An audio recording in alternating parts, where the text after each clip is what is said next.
Design Salvation, episode 77.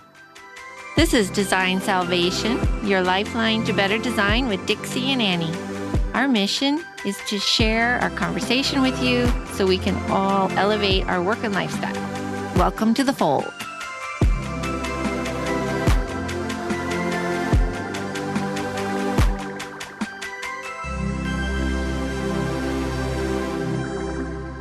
Hey, y'all. It's Dixie Stark. And Annie Lundquist. We're Design Salvation.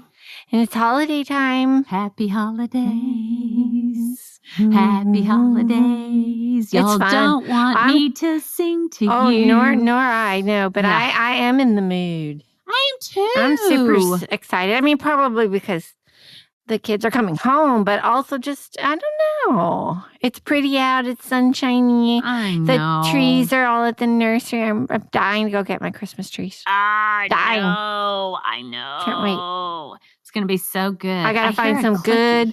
Oh, you hear a clicky? I hear don't. a clicky. Okay, if y'all hear a clicky, sorry about that. Yeah, I love those scrawny trees. Oh, I know, the Charlie Brown trees. Charlie Brown. I'm going to get some scrawnies. Yeah. Those are the best. So we had a drink today that was holiday. We did a holiday eggnog that was kind of... Annie is such a weakling. I am. I'm a total wuss. You have an excuse. I it's do? in your nature. Oh, it's in my nature. You just don't have... You're not as you call it, sturdy. I'm not sturdy when it comes to alcohol. I don't like to taste it. Okay, y'all. So what happened was I'm in the Safeway. I'm tootling around and what have you. And I was looking for the eggnog that I got last year. And I'm not a huge eggnog person. I know you are. So this was a risk for me to actually say, oh, Annie, I'm going to serve you eggnog. That was a risk on my behalf. But I thought, well, it's simple. It's easy. She's coming over here. We're going to record. I'll have some eggnog. Well, anyhow, I had the night before decided that it lacked some luster. Well, this is a pre-spiked. It's already pre-spiked. So it's it comes got some in one brandy and some spiced rum, and not a lot, but it felt to me a little thick. Like, you know how eggnog can get too thick, and then you're like, That's okay, gross. this is gross. So I thought that some brown sugar bourbon, and I'm talking not even a capful, would just give it a little, and would kind of like almost water it down a little bit, but it doesn't really water it down. So anyway, so I gave that to Annie today, and she about choked. No, you did choke. A little bit. I loved it. I did top it with some whipped cream. And a little bit of cinnamon. But even when you then made me one without any, it still was a thick, it's too much strong for me. It's too strong for me. She's really picky. So you know what? We'll post the one that I like, and then if she can round up the one that she likes better, we'll post it too. We might do a better. We might redo a. We're going to revisit eggnog. I think I'm going to win. You're going to have to hop on that pretty fast. I'm going to win. Okay, here she goes. All right, if you win, that's fine. I just was trying to give you some eggnog because I thought it was a good idea. So there you go. Well, thank you. And I appreciate that. And I do know eggnog is super complicated. It is. It's not for everybody. It's not for everybody. A lot of people like those eggnog lattes and all that, and I never have liked those. No. But I can sip on a little bit of eggnog for like an aperitif or even an after dinner. I can see it more as a desserty thing. Yeah. Yes. But we're going to talk about, because we know you're in a wrapping rut. You have to be. Well, it's always kind of one of those things where you have to kind of get started, and then you get your mojo. You kind of get in the zone. It's true. But what I would often say to everybody is that you and I both, year round, gather up goodies to use to wrap. It's true. So our styles are a little bit different in that regard. Yeah, but we both do it. We do, and I think we're both super consistent. So in that respect, I think we are kind of in a rut. But we do sort of then add throughout the year things that would make it consistent, but yet more special. I mean, like, for instance, I use these little burlap bags that I can get at the Target $1 bin, or I can get them at Michael's for 50 cents. And this year they actually had like little fabric ones. And I know those are cute. You collect boxes. I collect boxes. I do that too. I think that, so I think everyone's doing less wrapping these days. Agreed. So I'm it's fine a with smart that. thing to do in terms of like just environmentally speaking Yes, and exactly. just being Exactly. wasteful and all that. We talked about that even last year. So I do like the fact that if you give a Yeah. pretty container or you give a pretty box, it can be used and utilized for whatever they want to do with it. Of love that. course. I love the multi-purpose. It's part of the gift. It's part of the gift. I even have this little thing that kind of just inspired me. I'm going to look it up and just say that, this is just kind of a little thing that I got off the internet that says if you have ever given a gift to someone, you know that giving is truly more rewarding than receiving. The art of wrapping the perfect gift requires certain materials and instruments that will complete the gift you are giving. It's like the icing on the cake. The decoration is just as important as the gift itself. And I've always felt that way. And I've always been one of those that I'm like, if I give a gift and I'm really being thoughtful about it, then more than likely it is really dialed in with the packaging too. So I have a question because I think more and more people, one of the reasons people are wrapping less is just because I think they're simplifying their holiday. But I also think that we're using fewer boxes. We have fewer boxes. Yes. So we use bags. Right. And you never do. I don't use bags. Except for those little fabricy cute. Yeah, ones, bags are not my go-to, and I know they are the simplest, easiest thing, but they're not the thing that I turn to first, and I don't know why. I think for me, I always, this is just my hang-up, I feel like I'm copping out. I do too, I do cop out sometimes, I must admit. But I like the plain brown ones. Oh, I do too. And I will use those. And sometimes I'll wrap a package, and actually the package looks amazing, but I deliver it in, the craft bag. Exactly. Yeah, the craft bag is just good for delivering. And I used to have a whole bunch of those left over from the showroom. I've blown through those, so I don't have them anymore, so I'm less dependent on them. But I always feel like when I do a bag, I've just gotten lazy. No, so I do get lazy. I'm not gonna diss anybody, but I feel like Christmas is different. I do too. Like the bag is not really acceptable. Unless it's some huge thing that's just that's incredibly so unmanageable that awkward. Exactly, that you can't deal with it. So I came over today and I brought some of my packaging, which is so amazing, and I want you to talk about those. Well, I will, but I loved you had texted me and said that you were kind of struggling, which I and I came over and I saw all this beauty and creativity that you're just too hard on your, I loved it. I thought it looked perfect. I thought it was totally you. One of the things that I particularly liked was just that brown craft paper, and then you put a remnant of Fortuny around it. That was fantastic. I loved you did, one of the things you're really good at are these vintage tin containers. Oh, yeah, I like those. And you paired that old Lucky Strike. Is that what it was? Yeah. It was Lucky Strike cigarettes. It was a beautiful little gift card container. You're going to put a gift card in there. And then you paired it with the cool set of matches, which are in these great containers. And it was just the right mix. And it looked very, I don't know, like a designer did it. Because yeah, in a good way. Twist. Yeah, okay, I got you fooled. I loved that, and then I always love that you do your black and white motif, and those things I just mentioned weren't. But I love your black and white motif. I just have that on hand. It looks good, and then you pair it with the fresh greenery, and it's awesome. Well, my whole theory is that if you get a box and it's good looking, you don't need to add, cover it up. Yeah, you don't need to cover it up. You don't need to add anything other than a good ribbon. Which makes your wrapping life really doesn't easy. It? Well, and the thing with a good ribbon is you keep the ribbon. Oh, yeah. And you know what I do? It's the funniest thing. Jay's family, I'm the joke of the family.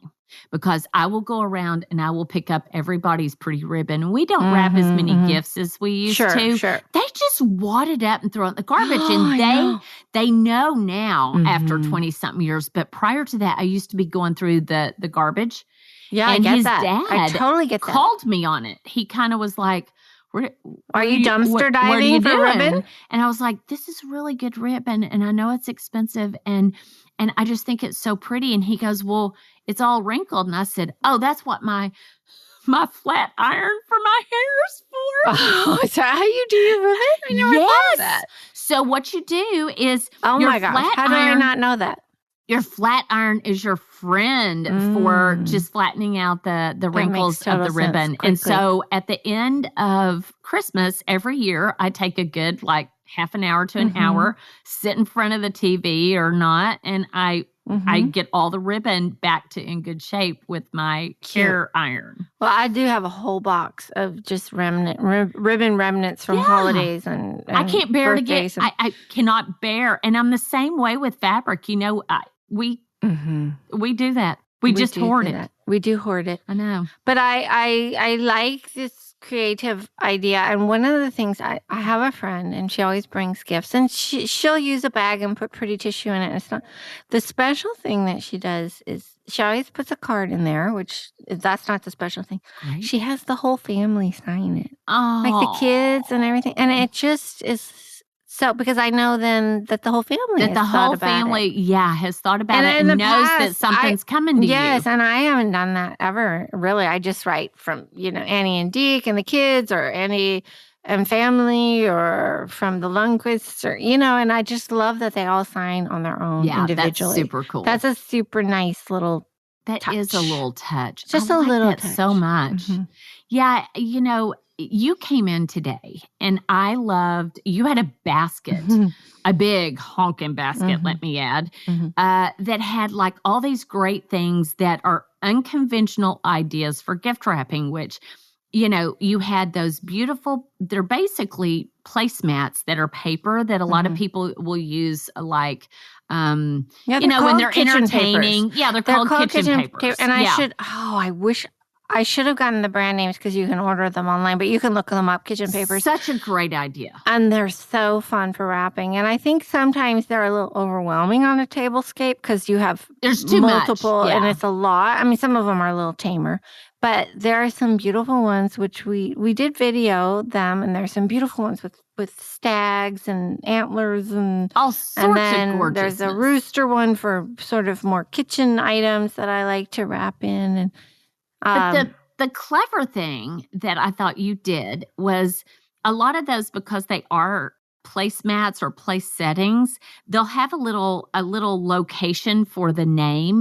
And you were like, this is the perfect place to say this is, the tag. Yeah. And so you wrap it so that you don't have to add an additional tag. You're just using the location that was a part of the placemat. So clever. And those are some of the most beautiful papers and a variety of colors. Papers. And I love paper so much. And one of my struggles has been I buy those thinking, and then you don't want to use them? Well, no. I buy them thinking I could set a beautiful table, and then I realize it's just not my look. Right. But yet the paper and the quality and the visual on it, I love. And so I was like, wow, how can I use these? So the wrapping paper idea is better for me. Yeah, it's so much fun. But the other thing that you and I both used were containers like planters. You can use those for plants, but you can use them for other things. But you also had the little bitty baskets, which are the baskets that you would see fruit come in.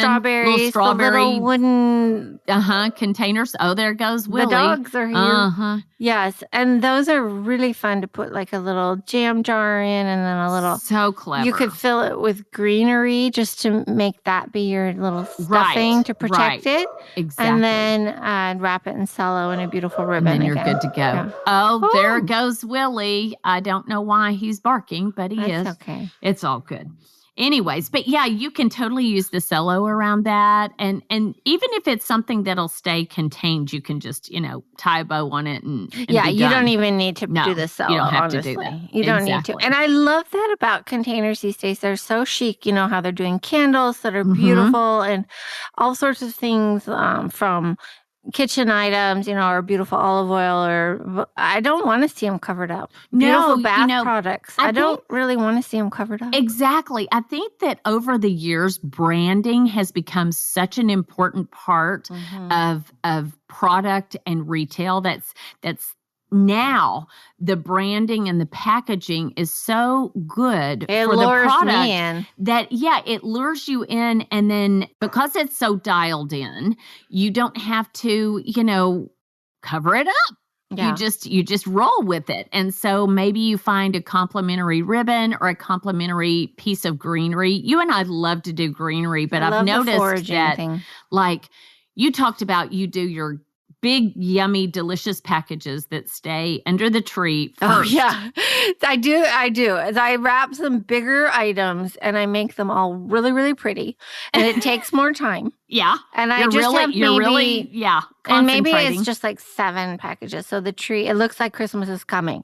But we are a last minute family. Well, there you go. The wrapping that happens at the last minute, is the most fun. It's fun. I like to go as fast. I am so fast. Are you? Oh my gosh. Well, you showed us one of the videos that you'll post. Yeah, how you did I just wrap in tissue paper and then I do the really cute ribbon and then I literally take a big old fat Sharpie and I write someone's name on it and it's fantastic. Done. I can wrap probably 10 items in nanoseconds. In 10 minutes, like a minute per package. Oh, I think I overthink it. Mm-hmm. I really think I overthink it. And then I just throw those under the tree because they're going to get ripped open 5 seconds later. Oh, I know, because everybody's so excited. And here's the other thing, too. Our in-laws come over and Auntie Boone comes over with all her gifts. It's a lot of gifts.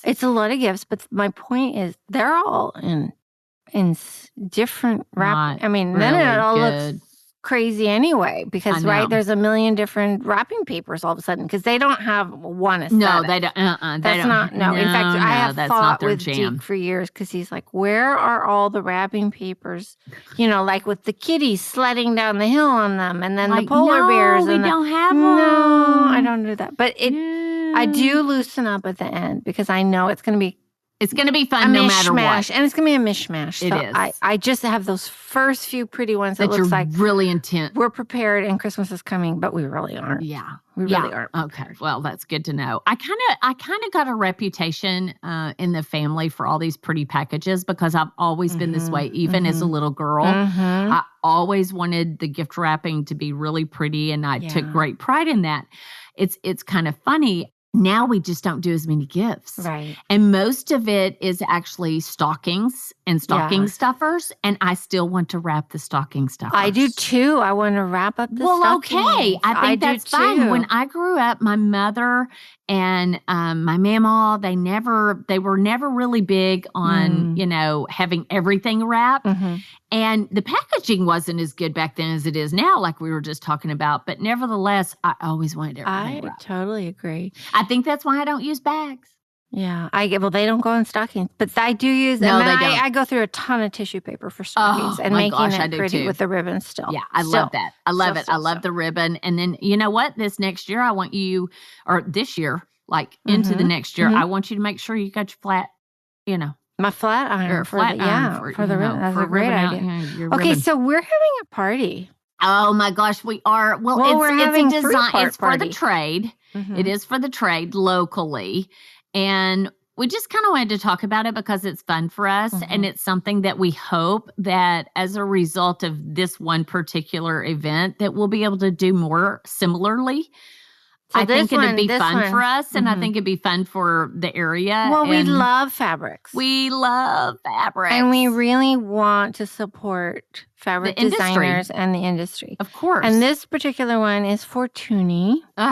What's not to love about that? And we're doing it right before Christmas. Well, we're doing it the 3rd and 4th of December. Mm-hmm. And it's for designers, obviously. And then the representative from Fortuny, he lives in Palm Springs, and he's not able to travel comfortably this year for all, Sure. So we're gonna adapt. Yeah, we're gonna have him zoom in, but we're making a very pretty party, which I think Fortuny for the season is just such an easy fit. So appropriate. And so one of the things we did is we actually used Fortuny on our invitations, which would be super fun. Yeah, we just took some little remnants, cut them into thin strips, and wrapped them around the invite. So they just really have a sense of what they're coming to, that it is the beauty of Fortuny, the real deal. Yeah. Gorgeous. And I don't know, we're going to really do some, you can come to this party vicariously because Yeah, we're because going to do some post a video lot of and we're going to stuff. post a Yeah. lot of stuff because I We're think going to have a we're photographer, gonna have a and it's photographer. going to be, we're going to be very careful, and it's going to be, we're going to be spaced. The windows and doors will probably be all open. Yeah. And, we're going to have different sections of their velvet versus their hand blocked. And, and we're only this, that, having and the other. about 6 people per showing, honestly. So, but it's going to be so much fun. And I just think that, one of the things that I think we're encouraging each other, as we might our listeners and otherwise, is to just modify this year. Yeah. Modify what you're doing, but still live. Yeah. Still take some calculated risks. Yes. But still live. There are ways to do things, I think, carefully, but we have to sort of embrace the season. Of course. And I think that's there what is gets a way. us through. You said that. I know. You said it before. It gets us through winter. And connect in sort of smaller doses and I think particularly, our industry is definitely, we're not having any real events at the showroom. Market Week was all virtual. Yes. And so this is our little dip a toe in carefully to have people, show them beauty, remind them of luxury products like Fortuny that are so, so special. And hopefully bring, we'd love a little joy to the season. Yeah. And a little extra beauty. We hope to have some remarks from the sales rep, Avi, and maybe some of the other designers, and we'll give you a little insight into what we're doing. But the product that Fortuny offers and has for decades is just something to be celebrated. And we just couldn't pass it up. We couldn't, and we talked about postponing it. And then we just decided to adapt. That's right. So you may have to do that with your holidays, in whatever capacity, but we're doing it, and we hope that it all works out for you and your family and your friends and your neighbors. Fire up the fire pit. Exactly. Get outside, bundle up. And just enjoy. Yeah. And we hope that we've given you some good little tidbits and some ways that we're actually going to tackle the holidays this season. And if you want to see more visual cues, then tune into our Instagram. The Instagram is always the way to find us. And we'll put the videos up and see all the cool with stuff. all our wrapping. Yes. And thanks for listening to us. We're going to continue to have episodes all through, the holidays, whether it's Thanksgiving or Christmas or the New Year. And the New Year, we have a series. Yes, we do. In January, that's going to be so much fun. I'm We're really looking forward to it. It's something that I think will lay out a new process for your thinking and clarify. Maybe it's not new, but just refresh your thinking about your aesthetic and design in your home. And I'm going to do the things that we're going to talk about. It's a nice little reset. So that's, coming down the hopper. Yeah. Well, thanks for listening to us today. You can find us at designsalvation.com. You can find us on Instagram. We're also on Facebook and Twitter. But we appreciate everybody, and we appreciate our patrons and all of our listeners. We sure do. Ciao for now. Ciao for now. Hey, y'all. Don't forget to follow us on Instagram, Twitter, and Facebook. You can also find us at designsalvation.com, where we'll have the past podcasts listed as well as show notes. Hope to see you there.